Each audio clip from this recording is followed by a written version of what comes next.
The park is a former landfill site, but before it was a landfill site, it was reclaimed land by Leavers as part of their estate to create a dock, and the people who lived locally had a view of the Mersey. Once the landfill site went up, the hill was created, the view of the Mersey was lost, and people lost their access to the coast. So now the park is open, our local residents love the park, come round, walk, exercise, jog, and are really good supporters of the park as well.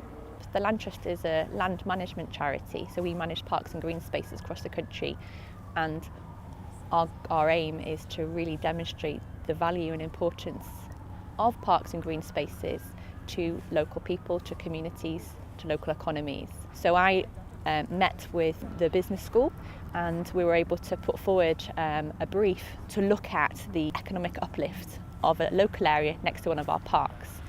We selected Port Sunlight River Park, this park here, because it's a really successful park for us, and it's quite new, which meant we were able to look at the before and the after quite easily. The park opened in 2014, so it's just over 3 years old. I think one of the other benefits was actually working with a group of young academics, because it's not normally the people that I work with on a day-to-day basis talking about their professional interests and looking at a professional interest. So I've been working with the students for the last 3 or 4 months, and they've been really brilliant students to work with. They've been very inspiring and very engaged.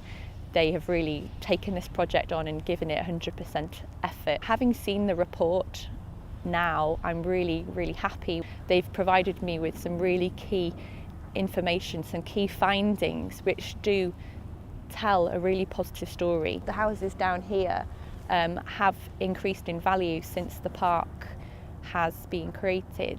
That the garden centre just over there has really increased its turnover since the park has been created, because people who come to the park then go on for a coffee or a cake, or they go to the local pub for a drink, and spend in the area has increased, and that's been such valuable information which I'll be able to use to champion the importance of parks and the value that they bring to a local area.